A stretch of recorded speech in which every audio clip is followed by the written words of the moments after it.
This is the DRF Players Podcast.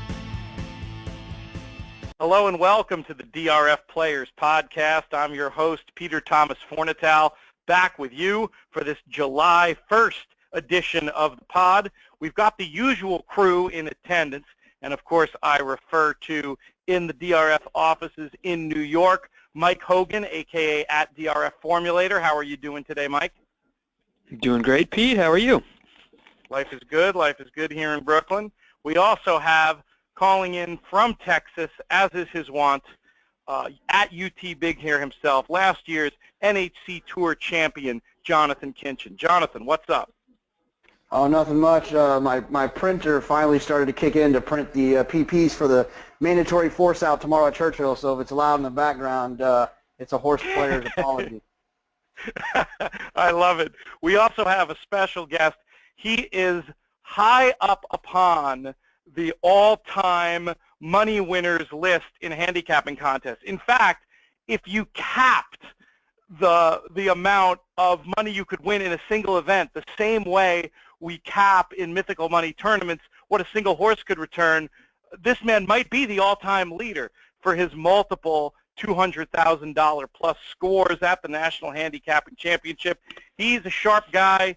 He is a talented professional. He is Roger Cettina. Roger, what's up? How are you, Peter? Everything's great. How are you today? Life is very good. Been meaning to have you on the show ever since your January success, but between your busy schedule and our busy schedule, we haven't had it happen until today. So we decided to try to make up for lost time by bringing you in as a member of the panel, not just making you handicap the 4 public handicapper races that are going to be coming up later in the show, but also sticking with us through the rest of the nonsense. So for that, we thank you. I'm happy to be here. Excellent, excellent. Let's start today. Let's touch back to what Jonathon just mentioned about printing out past performances for this mandatory force out at Churchill that on Saturday night. That, first of all, might or might not even happen based on my quick look at the card tonight. I was sort of expecting there to be a bunch of 6-horse fields in an attempt to make sure that there couldn't be one lone winner of this thing, but it does look to me, again, just at a glance, like a card that could yield one winner and rain on everybody's parade a la Gulfstream a few years ago. But let's be optimists for a minute and let's say this thing carries. And Roger, I'll start with you. Is this the kind of opportunity that you will definitely be getting involved in if the force out stays in effect? Oh, absolutely. Most definitely. What is your general approach when you're looking at one of these jackpot mandatory payout multi-race extravaganzas? I really like to look on Memorial Day. I kind of did it at Santa Anita. When the big carryover, I kind of try to find one long price that I could single and turn it into a pick 5. To me, if you can get one race where you like a long shot and you can knock a bunch of other people out, makes the ticket more affordable, and if you get through that leg, you can be in really good shape. So I'll probably try to do the same thing if there is a carryover still. Jonathon, you're just printing out now, so I assume you haven't had much time to look at it, but did you do any poking around in Formulator before you decided to print these PPs, or are you going to be looking at this with a fresh eye? No, I had a little glance, but no, I mean, not nearly the work that I'm going to put into it. So I just glanced at it to see if there's any horses that I kind of had notes on, or any run backs that I could get excited about, that I could start looking to build my ticket around. And very similar to Roger and the fact that I try to find a spot where I can get skinny and turn it into a pick 5. But I think the difference between him and I is that I'm not sure if my rounds are as steel as his are. He singled like a 15-to-1 shot on that Santa Anita pick 6. I'm more of a singling a 4-to-5 shot. So there's the difference, obviously, between the two of us there. Your love of chalk has been well documented on the podcast, Jonathon, but it's always a good thing to underline it. Mike, how about you? Have they at the office had you pulling Formulator facts hither and thither to put together for any special coverage of this force out tomorrow night? And is there anything in particular we're going to be doing coverage-wise at drf.com? No, I haven't really looked too much. I've been focused certainly more so on the races that we're going to be covering today. I might take a small peek, but I'm probably not going to dive too deeply into it, and I don't know of anything big we're doing other than the regular coverage on DRF.com, DRF Live, and whatnot. But it should be fun. Hey, so Mike, In a real new quick, I got book, a question. oh, you go ahead. But you're not going to dive into it as an individual or as at DRF Formulator? Really, probably as either, to be honest. Churchill's not really my home track, and while it does provide opportunity with these mandatory payouts and these carryovers, I usually don't go too heavily if it's a track I don't focus on anyway, like the Golden Gate one the other a couple weeks ago. I didn't really take a stab at that. It's not where I live and breathe, and I feel like I don't really have much of an edge. In this new book that Steve Davidowitz just published with Daily Racing Form Press that Jonathon Kinchen is a part of, Cashing on Racing's Biggest Days, there's a lot of discussion about these jackpot bets and how they're generally frowned upon by a lot of the players, who I think including Jonathon, who are interviewed in that book. Roger, are these bets that you play generally, or do you sort of go along with this, what's becoming the conventional wisdom among a lot of serious horse players, that these bets are only worth playing on these mandatory force-out days? No, I really don't play them that often. And like the mandatory force-out day, like I didn't play Gulfstream yesterday. I really wasn't interested. In Golden Gate, I threw a little ticket together, but like Mike, it's just not my track. Santa Anita's different because it seems like there's always a carryover there, and ever since there's been more and more tournaments, and it's kind of pushed me to bet Santa Anita more because it's something that I really never did until I got into the tournament scene, and I really didn't have a choice. And so Santa Anita's a little different, but like in Belmont, New York, I never played pick sixes. It's really only Santa Anita, and like Churchill, I'll take a swing, but it's really just Santa Anita. Let me ask you a follow-up to that, Roger. As you've become more involved in the contest scene, how has that affected your cash play in general? I've heard this question answered every different way from every different player. From the one thing you said there, it sounds like you might even be playing more cash since you arrived on the contest scene. But what's the breakdown look like in your own horse playing these days? I would have to say that I definitely play a lot more cash in the last 5 or 6 years than I used to, most definitely. Jonathon, for you, what's the breakdown? I know you were always a cash player. Would you say your action is equally divided now? If you had to attach a percentage of your contest play versus your cash play, what would that look like in the Johnny Stacks portfolio? I would say financially it's probably equal, but time-wise, I probably spend more time focused on tournaments. My play, which ones I'm doing the most of, but I would say financially it's probably pretty equal. Speaking of tournament play, Roger, what are your goals for the rest of this year? Where are you with your qualifications now for the big tournaments, and are you looking to add to your already impressive resume as the year goes on here? So I do have my one NHC spot from winning the top 20, being the last man standing last year. So I did get one, and I'd like to get one more seat for the NHC, and then I did get the Breeders' Cup trip last week, and I'll be at Monmouth on Sunday, and go to Woodbine in August, which is always a good contest. And as far as the tour goes, I'm just way too far behind and way too busy to try to chase it. It's just interesting. Now, last year, for the first 5 months, Jonathon and I were ding-donging it back and forth. And this year, it's a little bit of a different story. There's just a lot more people playing, a lot of new faces. And I just don't have the time to do the online things every weekend. I mean, the reality is I know I'm a much better 2-and-2 player. I'm trying to get better at the cash. But it's definitely, like we spoke the other day, it's definitely a different world. It does seem like that's the way the wind is blowing towards the live bankroll tournament, though there's obviously still plenty of great stuff you can do online and at the NHC in a mythical format. With the expansion of that top 20 tournament to now include the top 40, I believe, players are going to all be in that tournament within the tournament at the NHC.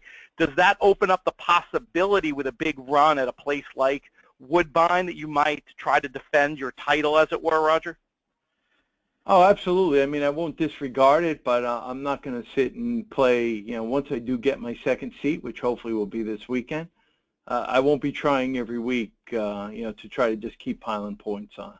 I'll just leave it for the brick and mortar events, and, as I get closer to the end of the year, see where I'm at, and then maybe take some shots. Speaking of title defenses, I haven't asked you this yet, either on air or off air, Jonathan. Are you getting to a point where you're starting to think about letting that original goal of defending your tour title fall by the wayside and maybe come up with another goal like finishing in the top 40 and trying to win that extra cash at the NHC? Or are you anticipating a late season run here? What's the honest answer to that? I mean, it's kind of been the same from the get-go. Is I kind of got out to an okay start, and I just kind of said there was a bunch of live events that I was going to go to that if I do well in any of those, then things could kind of fall into place. And I heard someone else say it, maybe it was Paul Sherman, but you don't choose to win the tour. The tour chooses for you to win it. You know what I mean? And it's like it just kind of happens. So I'm playing in enough big events the rest of the year that if I can do well in those, which would be necessary either way, whether I was playing 5 entries online every weekend or not, it doesn't make a difference. Belmont, I'm sorry, not Belmont, but Saratoga, the Breeders' Cup Betting Challenge, Del Mar, so, the next Santa Anita. So those are all ones that, if I can get lucky in there, then I'll be right back in the mix, at least for the time being. It doesn't feel like anyone's pulled away at this point. So that definitely makes it a little bit more of a possibility. That is a great quote, and Paul Sherman, I think, is the one who reiterated it in the Winning Contest Player, but it was originated by one of these tournament godfather figures. It was either Ross Gallo or Randy Gallo, both of whom have had a lot of success over the years, not just playing in tournaments, but also running them. And it's a quote that every tour player, everyone I talk to who's in the serious tour chase seems to quote at one time or another. Roger, I mentioned before about the professional side of things. I know you've been very busy professionally. Talk to the audience for a second about what it is that you do and what's been keeping you so crazy so far in 2016. So I build high-rise buildings here in Manhattan. So I have 4 buildings now under construction that I basically manage the field operations for. So one of them happens to be in One Vanderbilt, which is right around the corner from your office here. That's why I came over today. And they're high-rise office buildings, a couple million square feet each. And it's a pretty demanding business, but it's what I do. It's what I love, and it keeps me busy 12 hours a day, 6 days a week, so that on the weekends I can be a weekend warrior and play in some contests. Great. That relates to your Twitter handle as well. Folks probably want to follow you on there. Tell them what that is. Yeah, at Skyscraper 6193. So the relevance to 6193, I know you'll appreciate this. All horse players will. It was a big super that I hit when I was in college at Rockingham Park on a Friday night many years ago. And that number has stuck with me for a long time. That's terrific. That's one that we can definitely appreciate.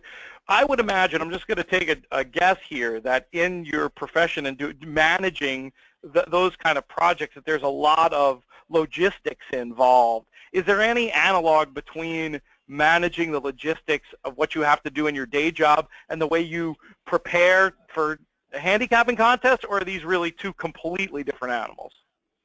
No, it's very similar, because construction is all about pre-planning, right? So you have to pre-plan and basically lay out what's in front of you, and look ahead and plan and make sure that you have all your ducks in a row. And handicapping is pretty much the same thing. There's a lot of similarities between the two. That's amazing. You wouldn't necessarily think that at a glance, but as soon as you were telling me the specifics of the project managing, I've talked to other folks some military folks who are involved on the logistics side, and the way that they've talked about the importance of just basically having that blueprint of what you expect to happen, what might happen, what you're going to do if something unexpected happens. I mean, there's no doubt the preparation plays such a role, especially in these in formats other than the all-in format, that it doesn't surprise me to hear you say that after hearing you talk about it. Jonathon, for you, when it comes to preparing for contests, how has that changed for you as you've become more experienced? Is it something that becomes more intuitive? Is it something that you spend more time on, less time on? I'm very curious to hear how preparation factors into your contest success. You know, it's actually been something I've been struggling with is previously last year, a majority of the time, I wasn't exposed to the in-depth trip notes that I'm exposed to now, that I've been able to kind of keep up with. It's helped. So what happens now is my handicapping is significantly quicker and shorter than it was last year, because I'm not having to watch all the replays. I'm not having to dig and dig and dig, because a lot of these horses I see, or a lot of horses I have on my watch list, so they show up, I glance at the race, make sure there's nothing crazy, and I just play those horses blind. I'm battling internally with whether or not I'm not working hard enough, and maybe that's why I'm not having the success I had last year. But at the same time, I feel like I am still working just as hard. I'm just spreading it out over different time periods. So it's less than it was last year, but I feel like overall I'm devoting more time to racing, so I feel like it's a wash, but my results don't feel like they're as good as they were last year. But I think I just had a really good year, and it's not going to be like that every year. So no, it's very hard to repeat those levels of success. I have a couple more questions before I want to start getting into the races here. We've got another one for Jonathon that came in from Twitter, actually. So I want to go back to Roger first, and I just want folks out there to understand how difficult and impressive the achievement is of finishing twice at the National Handicapping Championship, especially in these latter days. Not to take anything away from Don Beardsworth and Dennis DeCower, who play as partners, and in, I forget the exact years, but late 20-aughts, had 2 years in a row where I think Don was second one year and Dennis was second the next year, which I just was always mind-blowing to me that even in that situation with a few hundred people at the NHC, you could finish twice 2 years in a row. But now Roger, over the course of the last, 3 or 4 years, has these two seconds. How good does that feel as an accomplishment, Roger? And does it just fill you with a burning desire to go one better this year and try to get in there with 2 entries and win the whole thing? Oh, it absolutely does. I mean, it's a great accomplishment, and I couldn't be happier. I mean, but yeah, of course you want to win it, and I'm bold and determined to try to get it done this year. But the 2 seconds were great. I mean, the first one, I had a very small lead going into the last race, and I really blew that one. I shouldn't have worried about who was in 3rd through 5th. I should have just bet the favorite, which I just can't do because they never win for me. And that's why I don't single them in the pick 6, because I get beat every time. And then, last year it was like, okay, I'm in second, I'm $10 behind. And I did take a lot of flack from some people about, why did you bet at 35 to 1? So before I knew I was $10 behind or $30 behind, Soy Fett was the horse I liked. But there was another reason. The other reason is the worst position you could be in second going into the last race is to be drawing dead. If you're drawing dead, you've got nothing. You've got no chance. And what of you, who was 4 to 1, was the perfect horse for Paul Matisse to bet? He was the second choice. He was the one taking all the money on the board. And I looked at him and I'm like, you know what? If I bet him and Soy Fett goes wins, and I'm drawing dead because he's got him, what good is that? And ironically, Duke bet the same horse I did, and he was right behind me. So, listen, it's not an exact formula, obviously, but to me, drawing dead would be heartbreaking after 3 days of pounding away. To have no chance would just be awful. The funny part about that story is sitting with Duke and Paul, one of you was, if they didn't pick the horses they picked, they were going to pick one of you. So Roger's thinking on how you assess that situation was a coin flip away, I would think, from being right. Mike, let me ask you, as a horse player who, because of your role at Daily Racing Form, doesn't get a chance to play in contests very often outside of the office pool one, which I know you've won on several occasions, but even that is an all-in format where all picks have to be in before the first race. But so when you hear guys like Jonathon and Roger talk about the game theory that goes on, the game within a game late in these contests, I mean, is that something that appeals to you as a horse player? Do you think that's part of the appeal of contests? Well, I think it absolutely is, and I think it's the sort of thing because, as you said, I don't have the experience in playing those kinds of contests as often as some of the others. I feel like I'm maybe up against it a little bit with some of the sharper players that play that type of game on a regular basis. And so, I mean, I think obviously you have to pick the right horses, but the game theory aspect of it shouldn't be underestimated, and it really plays a huge role, especially coming down to the wire in a lot of these big contests. The people that understand that and the people that do that on a regular basis have a huge edge over a lot of the rest of the players. And, it's sure it's appealing, but it also scares me away from, when I see, names like Jonathon or Roger or Duke or Paul ahead of me on the leaderboard. I go up, kind of up against it a little bit. The good news is these days, especially with these new DRF tournaments contests, and I believe that the plans are for the live format, the one where game theory really comes into play, we're going to be running some feeders in the coming weeks and months that are going to be using that format.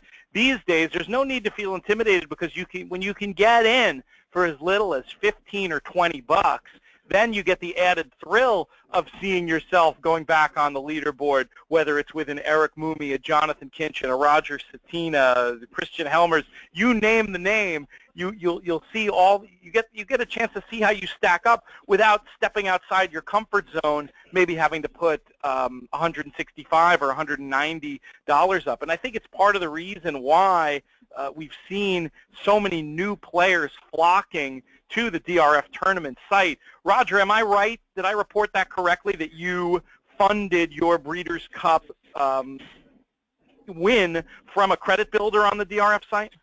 Actually, it was the same day, so I got the credit builder the same day that I got the Breeders' Cup trip.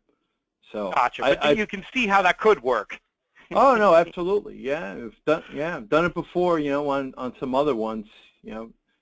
Doing it that way. So it's definitely a great idea. It's good to get people involved that way. It's a cheap way to get people involved, and it's action, and it gets people used to it. It gives them a little comfort level too.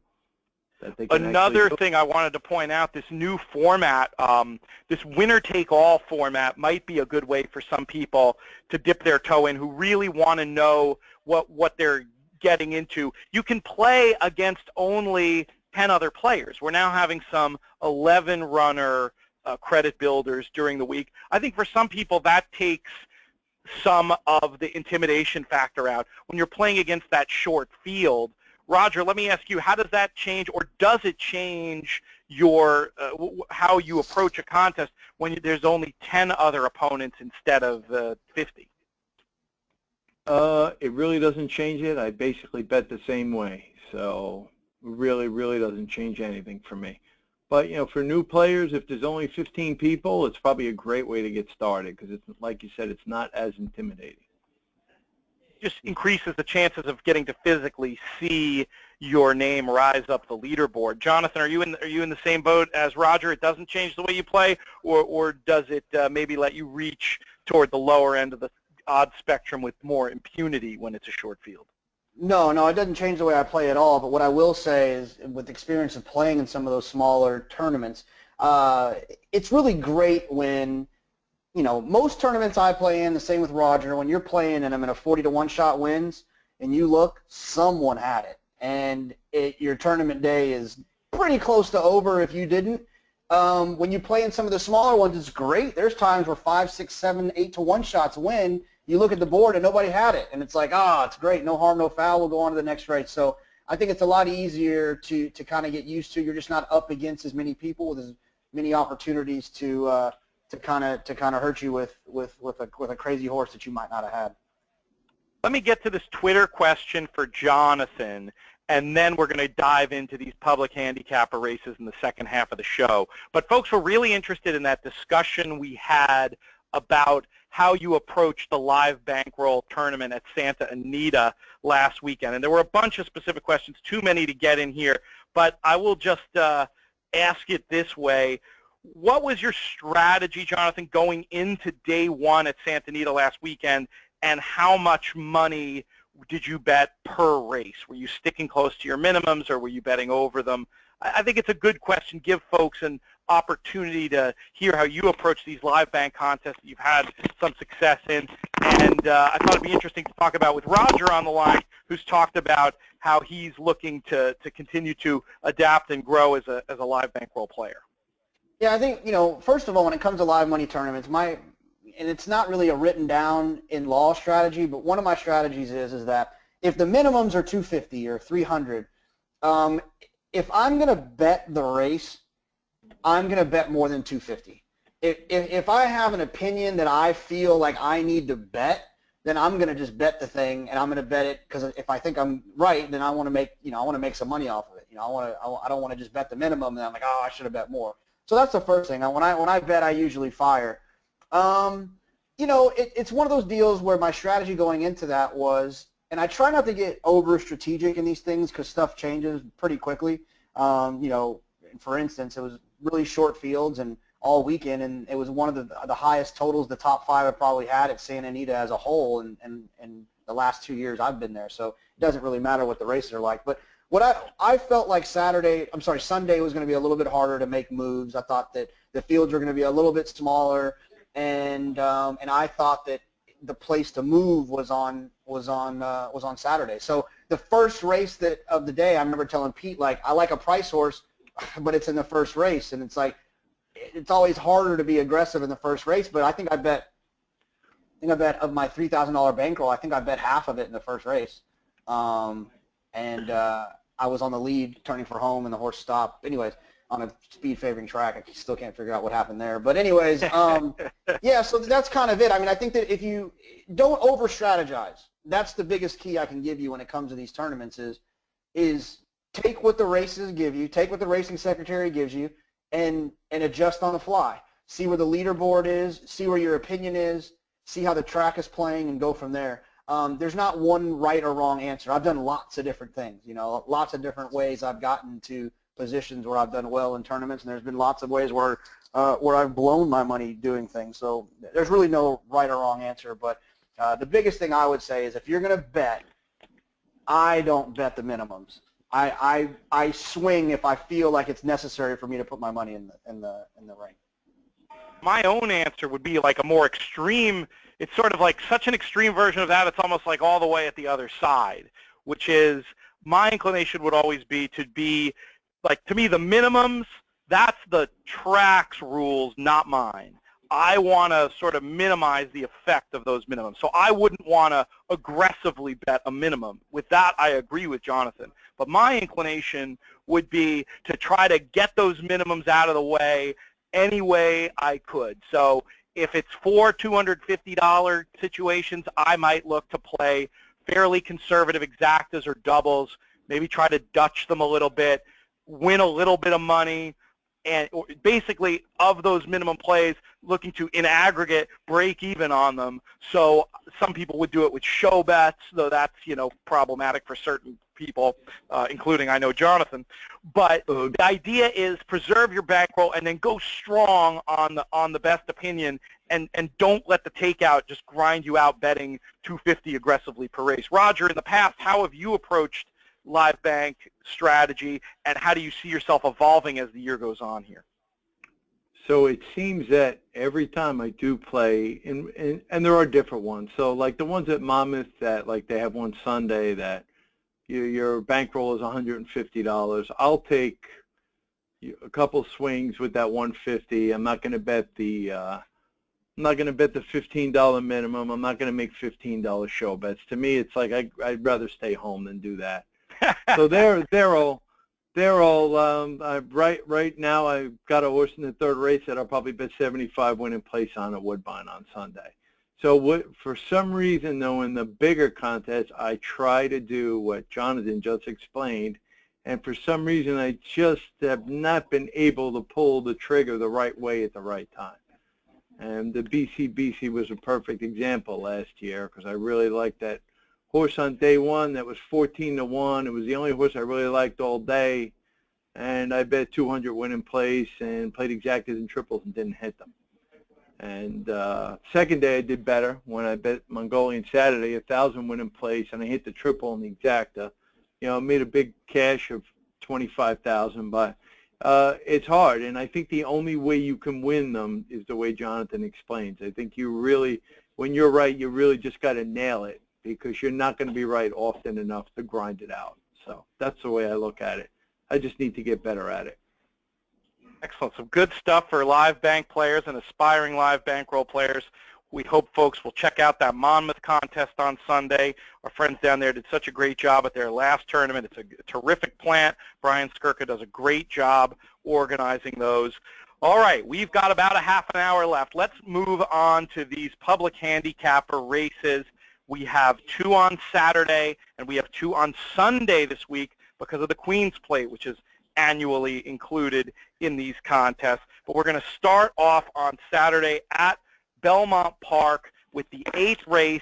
We think that the weather that's going to blow through today is not going to be affecting these races. But, Mike, you did say there were a couple of presumptive, or maybe 3 presumptive scratches. Before we ask Roger his opinion of the race, why don't you just go over those 3 scratches for folks real quick? Well, you'll see. I mean, if you bring up Formulator, you bring up the race, you'll see that 3 of the horses are cross-entered into an allowance at Belmont on Sunday. And in Jim Dunleavy's write-up of the Perfect Sting, he mentions that Stormy, Victoria, and Miss Ella are likely to scratch, which are 2 of the 3 that are cross-entered. Distorted Beauty is the 3rd. I got to assume she's going to scratch as well because why would you enter for a Sunday race when you're already drawn in on a Saturday race? So I would expect all 3 of those to go on Sunday, and that'll bring the field down to 8. Makes sense. Though with this weather, it's possible that there's something related to that. So don't hedge your bet a little bit when you're handicapping, just in case. But I think you can probably rely on that information from the always excellent Jim Dunleavy in the pages of the Daily Racing Form. Roger, let's start with you. Who do you like in this 1-mile grass race at Belmont Park on Saturday? So, I mean, the way the Belmont turf course has been firm forever, it seems, I don't think a little rain will bother it. So I think weather-wise we'll be fine. I really like Note d'Oro in this race, who for Clement and John Velasquez, if you watch the last race, the Intercontinental, she closed really well versus negative flow on the racing flow number of minus 342, and she came from last, which is just a ridiculously slow pace. And a few strides past the wire, she galloped out past everybody. Seems like she wants to go more than 7. Her race 2 back at Gulfstream had about 5 speed horses in it, and as usual, Cali 37 went to the lead, and the other speed horses decided to take back and just watch her go wire to wire. And she closed real well that day. Mike and I were talking about it before, and there's no way we're getting 15-1, but I'd be more than happy with 7 or 8-1. The horse to beat in here looks like maybe this McGahee horse that ran ridiculously fast, Onus. But she's got a lot of speed in front of her. She's shown she could rate also, so I'm all about Note d'Oro tomorrow. Mike, it sounds like you agree with Roger on this one. Anything to add to his analysis of Note d'Oro in the Perfect Sting? Yeah, it's funny. Roger's camped in an office about 20 yards away from me, and so when we were getting set up, he mentioned he liked Note d'Oro, and I said, "Uh-oh, you're probably going to go first, and you're going to give all the reasons why I like her as well." Yeah, She ran really well into a slow pace, a little bit shorter than probably what her best distance is. She gets an extra furlong here. There will be some decent speed in this race to set up her late kick. I think the other thing to add, in addition to that gallop out where a few strides past the wire, I mean, Zendaya won by 3.5 lengths, but a few strides past the wire, Note de Oro was in front of her. So she ran really well, much better than that 4th place finish looks. The other thing I note, and I like to look at the trainer stats, Christophe Clement, when he puts Johnny V on a horse in a turf route, he doesn't do it very often, but when he puts him on a turf route, especially in a stakes race, last 2 years, 9 for 18 together. 9 for 18. They win half of their races together in turf route graded stakes. Actually, they're 9 for 15, 0 for 3 in a listed stake. I think that's just a little, small sample size. But when he calls Angel and says, "I want Johnny aboard," he's usually serious. I think she's going to be a huge player here. One other thing I'll note from Jim Dunleavy's story about Onus, Shug McGahee said that the goal for her is the Grade 1 Diana. This is a stepping stone to it. She might be the best horse in the field, but she's got other things in mind, and I think even a decent 2nd or 3rd place finish would be absolutely, fantastic for that camp. And maybe she's still good enough to win this race, but they've got other goals, and she might not be ready to fire her biggest shot. Jonathan, will we make it 3 for 3 with Note d'Oro, or did you go in a different direction? I did. I went in a different direction, but it's funny. That's where I started, and then I kind of worked away to a different scenario. For me, this is one of those perfect examples when you start at the bottom of horses' PPs and then you work your way up. It can really tell a story, and that's how I felt about Tammy the Torpedo. You look, she debuted, she won, then she ran against Lady Eli, that's acceptable. Ran against Lady Eli, acceptable. Then she wins. Then she runs against Isabella Sings, who was loose that day. Then she wins. Then she wins. And then she closes into a slow pace down at Gulfstream, coming wide, and we all know how that kind of works down at Gulfstream. First time Javier, I expect her to run a lot better. The only bad part is that it's Chad, it's Javier, it's a horse with a name that we've seen before. The horse will probably get bet down, but I think she's the most likely winner. I think she'll get the jump on Note d'Oro, and that's kind of where I'm going to lean. Obviously, if she ends up being 5-2 or something crazy like that with the scratches and the Chad Brown effect, I would probably end up leaning towards Mike and Roger's horse. Don't forget the form boost that Tammy the Torpedo got when Celestine came back to run so impressively as well. So yeah, I think you guys have that. You have that race surrounded. One other point I'll just make about Onus. I did think that was the pace figures I saw for that race not super fast. Onus may have been a little bit flattered. Not sure that I need to lump on at a short price despite her overwhelming talent. I think I feel better about following you guys in the Perfect Sting. Let's move on to another race at Belmont on Saturday. This is the Grade 1 Mother Goose, the return to the races of Rachel's Valentina. Also in here, a filly Mike has talked about on the podcast before, Lightstream. We'll give Mike the first crack at providing the winner of the Mother Goose. It's a fun little race. I mean, it's a short field, but boy, you've got some talented fillies, 3 of whom might be favored in any other running of this race. And then the 4th, Lightstream, trying the route distance for the first time, 3 for 3. She actually owns that debut buyer of 103. She owns the top 3-year-old filly buyer of 2016, better than Songbird, better than Catherine Sophia, better than anybody else in this race. So it all comes down to her. I mean, she's the most interesting horse in the race from that standpoint. I don't think you're getting 5-1, and the question becomes, can she replicate that debut against graded stakes company? I know she won the Grade 3 Beaumont, but that wasn't nearly the field that she's going to be facing tomorrow. So I'm kind of against her just because I think she's going to be bet pretty heavily.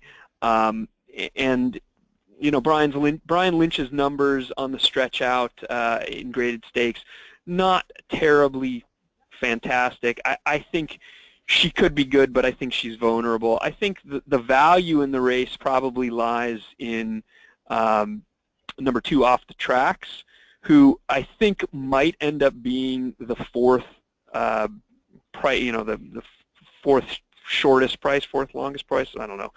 Of the 4, might be the longest price in the race because she hasn't really won too many of her races lately. She's on form, decent, but she's been beaten by Karina Mia. She's been beaten by Go Maggie Go. She just doesn't really jump out at you, I don't think, as much as some of the others do. She ran a really good race last out in the Acorns. Pretty quick turnaround for Todd Pletcher. Only 3 weeks, and I think she's set to run a big race here. But yeah, I could see any of them winning, really. Jonathan, we had a discussion about that surface on June 11th at Belmont, and you actually sent a tweet that I thought was interesting about how multiple people who you respected had that as a closer's day on dirt. You weren't too sure. Where are you standing right now with how the racing surface was playing that day, and how does that affect how you view off the tracks? I think it was fair. You know, I think the track was fair, and I thought Off the Tracks did run well. You know, that was supposed to be a kind of a 2 filly race, and she snuck up on the inside. I think it was more, I don't want to take anything away from her, I think it was more Catherine Sophia not running as well than her running so well for her being involved in that exacta. But this is one of those tricky spots where the 3 horses that are going to take all the money, for one reason or another, I'm against them. I'm against Lightstream because that figure that she got at Gulfstream, she was way with the track that day, and that figure, she'll never run that fast again. Rachel's Valentina, I'm a little bit discouraged that Todd and Stone Street didn't run in the Acorn for $750,000, but then they waited a couple weeks and they show up here. You know, I think she's a little bit dressed up with the name and the performance with Songbird. I mean, she might win, but I didn't think she had an excuse in the Oaks as well as she was training going into that. Lewis Bay was training well, got a ground-saving trip in the Oaks, had really no excuse. I landed on Mo D'Amour. I felt like Mo D'Amour, if you look at the 2 Kentucky Oaks runs between Lewis Bay and Mo D'Amour, it felt like they got about the same kind of trip and, you know, the same kind of circumstance. They got the same kind of figure, same figure, but Mo D'Amour was 4 wide, 4 wide, 4 wide, 5 wide, and I think that she's going to be a much better price. Todd still finds a reason to run her in this spot against Rachel's Valentina, Lightstream, Lewis Bay. She's one of those sneaky ones for me, for Todd, that he kind of pops on us every now and then, and that's where I'm going to land, was with Mo D'Amour. And if one of the other 3 fillies wins on the outside, that's great, but in the situations that I'm going to be playing, tournaments and you know, exactas and pick 4s and things like that, it's not going to affect me either way. So I'm going to try to get the little price in here with the King of Prussia Stables horse and Mo D'Amour. Very interesting jockey-trainer combination there. Pletcher Franco, if my eyes don't deceive me, that's one we might be seeing a lot more of in the coming years. Roger, what's your take on the Mother Goose? So it's obviously a great wide open race. Lightstream is the horse I landed on. I'd be more than happy with 5-1. I find it interesting that Rosario gets off Mo D'Amour, who I do like also, to ride Lightstream. You know, she was with the grain of the track when she broke her maiden that day, but it was also her first start breaking from the rail. And if we remember, Karina, who she beat that day, ran a hole in the wind at Belmont in the Jersey Girl and ran a ridiculously fast race. And all Lightstream has done the last 2 times is win. And really, that's all you can ask. I know those fields weren't that tough. I just have a feeling that she may be the real deal, and they brought her along a little slowly, and this maybe was the acid test that they had in mind the whole time. So I think Lightstream might be real quality in a quality-ridden field. But Mo D'Amour, if it's anywhere near that price at 10 or 12-1, is definitely worth a play. Good stuff. Good stuff. All right, let's move on to Sunday at Woodbine. We're going to start with the 9th race. It's the Dance Smartly. Woodbine, where Jonathan and I are going to be. Is that already next weekend, Jonathan? No, 2 weeks. 2 weeks. 2 weeks. Okay, good. I got getting ahead of myself. I booked my ticket yesterday. We're doing a seminar up there for any of our Toronto area listeners. You know who you are. Please come out and see us for the seminar we're going to be doing. I believe joined by both Matt Bernier and Tommy Massis. It should be a very entertaining afternoon out at Woodbine talking about their contest. They have a lot of fans. They bring in regulars. I mean, Roger, who doesn't even travel to the Breeders' Cup, is going to be traveling up to Woodbine to a contest coming up. What's so special, Roger, about just really quick about the Woodbine tournament? So it's 2 days, and it's Travers weekend, which is great. So you get Saratoga, you get Woodbine. They always give you a couple of the tracks, Saturday and Sunday. They give away 1 Breeders' Cup trip and 3 or 4 NHC, and then a bunch of Hawthorne trips. You know what? It's a really nice contest. It's Travers weekend. And, you know, from New York, it's an hour and a half on a plane, and bang, you're in Toronto. So we've had good luck there, too. My friend Frank Sorensen won the contest a few years back. And we've always done good up there. It's a nice time. They do a really good job. They have like a big tent that is like midway up the stretch where it's like your own private room. And it's really nice up there for people who have never gone. And they don't get a ton of people that cross the border. So it's really good, and they don't take anything out for any of the trips. All the fees are paid back, so it's good. I must say that sounds appealing, though I have a previous engagement on a porch above Shake Shack with my friends from L.A., Lower Albany. All right, Jonathan, we'll start with you, the Dance Smartly. Who do you like? Oh, I don't know. I picked Lexi Lou like 3 weeks ago when she ran the Just a Game. So I feel like I kind of have to stick with her. One of the things that I'll notice is that her and Strut the Course, who's 5-2 on the morning line, have kind of been going back and forth. Strut the Course got her when she was first off of a layoff. Then she comes back and wins and beats him 2 starts back. Then they shipped Lexi Lou out to the Just a Game, which I think was probably the Cassie's way of saying, hey, look, you know, I know we're not going to throw Tepin at you here, but we're going to throw Lexi Lou at you. And that didn't really work out. But for whatever reason, that's a pretty quick comeback for a horse, a 5-year-old mare who's worth what she's worth, winning the Queen's Plate. It just feels like the Cassies wouldn't throw her back into this spot if they didn't feel like she had a legit excuse about what happened other than running into Celestine. So I'm going to give Lexi Lou another shot here. I'm hopeful that her last performance will dirty up her form enough that she'll kind of drift up. Who knows at Woodbine? I'm not really sure how Queen's Plate winners get bet there.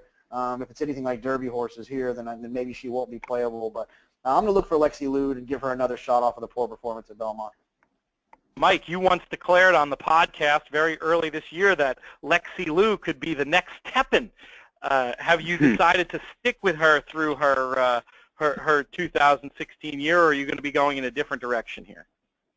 No, it's funny. I declared that prior to her race against Tepin, where she ended up running 6th. And then next out, she went to the synthetic, finished 3rd behind Strut the Course at 9-5. And then after that, at 12-1, she wins, beats Strut the Course, going back onto the turf in the Nassau. Of course, I didn't pay attention. I didn't realize that the race was happening, so I didn't bet her that day. She's going to be too short for me. You know, she might be good enough to win. She's a 5-year-old mare, seemingly on the improve, and she likes the Woodbine turf course. But for me, there's a horse that if I get anything close to the morning line on, I'm going to be just drooling, and that's number 1, Ball Dancing. She is a much, much better filly than she's shown in the last few races. The last one, draw a line through it. She broke through the gate prior to the race, and then she was steadied pretty early, and she really just kind of didn't have anything. She was probably about 8 or 10 out when they turned from home, and I think Javier just kind of wrapped her up. The last 2 starts prior to that, she faces Tepin in both of them, and she was actually favored. against Steppen in that Just a Game at Belmont a year ago. So Chad decides, look, she's still a quality horse. We're going to send her up to Woodbine. He gets Julien Leparoux to ride her. If she runs anything close to what she was running last year, she is by far the best mare in the field. And I don't know, can I get even close to 12-1? Is it possible, or am I dreaming? No, I think it's possible. I think that you could be in a situation here where some are assuming this is a case of what my friend Frank Scottoni calls when mares go wrong. But I do agree with you, Mike, about the excuse last time for breaking through. It's hard to say. I mean, maybe 12 is a little long. Roger, what do you think in terms of what price ball dancing is going to be in here, and what do you think of this Dance Smartly in general? Well, I'm sure ball dancing will be a lot less than 12-1. Chad Brown, the money just seems to follow him wherever he goes. Just seems like he just gets bet like crazy. Well, then you look at Lexi Lou, and for some reason the Case Barn has been rather cold recently, but everything does go in streaks, so really not excited by her. I think I think Strut the Course, probably definitely the horse to beat, but as usual, Pete, I'm going to swing for the fences in here, and I am going to go all the way down to number 11 to Nakuti. So when I look at Nakuti, I see the E.P. Taylor, and she ran last year, which was actually a very good field, and with no pace, she got a kind of curious ride and was really wide and was really about a head out of second, which would have made it a lot more appealing. And you look at her 2 races this year, and it seems like for whatever reason she wants to be close to the lead from what I'm watching, that she does not want to be in a one-run closer. And with Jose Ortiz signed on, in theory this is a one-turn race, right, because Woodbine only goes around 1 turn for 1 1/8. I'm going to take a swing at Nakuti, and I really think she could get a piece of this. Unfortunately, Grand Motion seems to get bet everywhere he goes, too, but we'll see what the price looks like. I really think Strut the Stage is tough, but Nakuti, I think, is worth a flyer, and it doesn't really seem to be a lot of pace in here. And we know Jose Ortiz likes to get on the engine early, so that's my pick. Another interesting jockey booking there, Jose Ortiz, all-world Jose Ortiz riding for all-world Grand Motion. Very interesting stuff. We have about 6 or 7 minutes left in the show. We still have the Queen's Plate to discuss. Roger, we'll keep it with you. Who do you like in Canada's premier race for 3-year-olds? So one thing that's interesting about the Tapeta is it seemed like the Tapeta really has been more of an inside type of track at Woodbine than the previous synthetic surface that was there. So I'm gonna be bold and say, you know, I'm gonna not want to be outside the 8 or 9 hole. I'm not gonna be want to be out in the parking lot there. And I came in, another long shot, shocking, Sir Dudley Diggs for Mike Maker and the Ramseys. So I look at this horse and I watch his last race, and he comes from Churchill, never breezed over the synthetic. He was up there early, dropped back, and was running again late. They kind of crawled home, but it is synthetic. Comes back and works 59. He's 15th to 1 morning line. The interesting thing is you always look for horses that you think can get the 1.25 miles. And when you look up my pal Lana, the mare who's out of Chris S., she actually won a 1.5 mile grass race, stake race at Woodbine many, many years ago. So it looks like you got the pedigree to go that far, and I think he's definitely worth that price, or even 10 or 12 to 1, which is probably closer to what it'll be.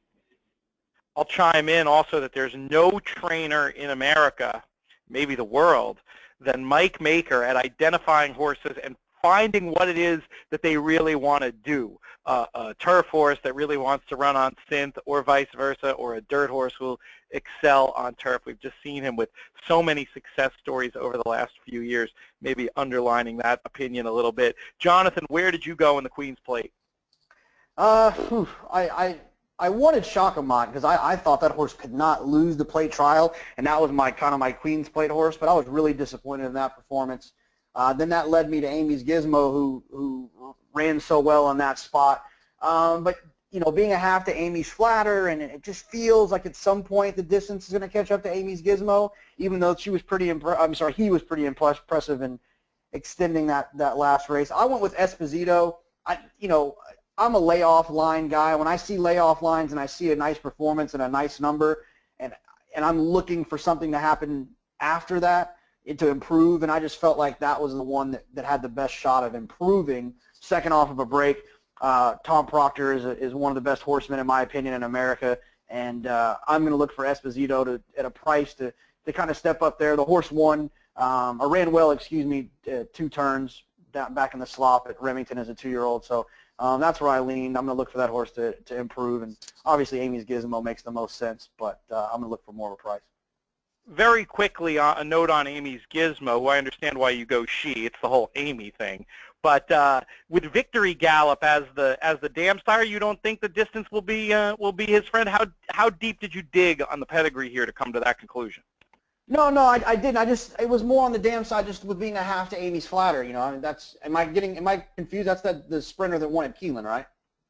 Yeah, I think that's right. I just wasn't sure what the other foals did. You'd think with Victory Gallop in there and the way this horse is shaped at the 1 1/4 wouldn't be a problem, or at least that was my quick read on it. But I was just curious if all those siblings were sprinters and they all failed going routing. Then I was just going to say, okay, well, I guess Grandpa didn't have that much to do with this pedigree. No, that was the one that I looked at, the best one, and I went from there. I mean, I know he's got a half with an Aragon and a Pleasant Tap, but that was the one that caught my attention. So, but at the same time, I just felt like the price, no matter what, on Amy's Gizmo is going to be so low. I'm not interested in the same thing with Nyquist. I wasn't going to take Nyquist at a short price with all the question marks. And I think that when you have a lot of question marks, when you take short prices, there shouldn't be any question marks. And that's usually the horses that I try to swing really hard on, the ones that don't have question marks. But there's a couple of question marks still there for that one, so I'll look for some question marks with a price. Sounds like a 60-year younger Harvey Pack when he says that. I like it. Mike, we got a couple minutes left. Let's get your thoughts on the Queen's Plate before we wrap up this edition of the DRF Players Podcast. Well, there's a hunch play in here for me, right? Which Isn't one? there? Well, come on. Who's the rail horse? He's just called Mike. I suppose you could go that way. Is that where you're landing? No, I'm just kidding. But if the inside really is that good, you can make the case. Start making the case from there.